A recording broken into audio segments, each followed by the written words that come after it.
Pablo Escobar, a name known even to people who have never been interested in criminal history. But here's a question. What if I told you that at one point, a single man was making so much money that his organization spent thousands of dollars every month just on rubber bands to hold stacks of cash together? What if I told you he was so wealthy that he lost billions of dollars every year to rats, moisture, and the natural decay of money, that he was powerful enough to order the construction of his own prison and personally choose who would guard him, and that an entire country spent years trying and failing to stop him? This is not the plot of a Hollywood movie. This is the true story of the man who became the most powerful drug lord in human history. A man some considered a monster, and others considered a hero. This is the story of Pablo Escobar.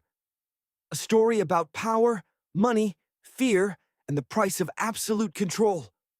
Pablo Escobar was born in 1949 in the small Colombian town of Rio Negro. His family was not wealthy. His father worked as a farmer, and his mother was a school teacher. No one could have imagined that this boy would one day become one of the richest men on the planet. From a young age, Escobar realized one thing. The legal path to wealth was too slow, so he turned to petty crime. Smuggling, car theft, selling stolen goods. But the real opportunity arrived in the 1970s. That was when demand for cocaine in the United States began to skyrocket. Demand was enormous. Supply was limited. To Escobar, that meant only one thing. Billions of dollars were waiting for whoever could control the market. And so, the Medellin Cartel was born. An organization that would soon change the history of Colombia forever. The cartel built a true empire. Airplanes, laboratories, warehouses, smuggling networks, corrupt officials, police officers, politicians, judges. Everything operated like a well-organized corporation. Except instead of legal products, it sold drugs. By the mid-1980s, the cartel controlled roughly 80% of the global cocaine market. Every day, tons of cocaine entered the United States. And money flowed like a river. According to various estimates, the organization earned tens of millions of dollars per day. Escobar became so wealthy that he regularly appeared on lists of the richest people in the world. But money was only part of his power. His real weapon was fear. Escobar created a system known as Plata o Plomo, silver or lead. The principle was simple. Either a person accepted a bribe, or they were killed. The strategy proved incredibly effective. Thousands agreed to cooperate. Those who refused often disappeared. Police officers, judges, journalists, presidential candidates. No one was untouchable. Colombia gradually turned into a battlefield. Car bombs exploded in city streets. Mass killings became common. Fear became part of everyday life. Yet paradoxically, many people in the poorest neighborhoods of Medellin loved Escobar. He built housing for the poor. Football fields, schools, hospitals. He helped families living in extreme poverty. To many, he was not a criminal. He was a benefactor. People called him the Robin Hood of Colombia. And that public support helped him avoid capture for years. But even the greatest empires do not last forever. By the late 1980s, pressure was mounting. The United States demanded the extradition of drug traffickers. The Colombian government intensified its efforts. Rival organizations grew stronger.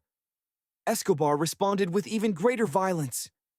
One of the darkest moments came in 1989 when a passenger airliner was bombed. The explosion killed dozens of innocent people. The world saw just how far the drug lord was willing to go. Gradually, almost everyone united against him.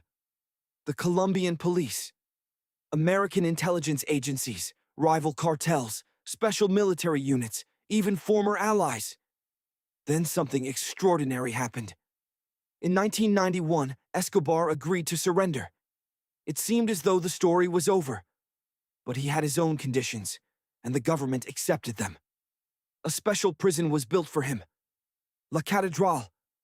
In reality, it was more like a luxurious private compound.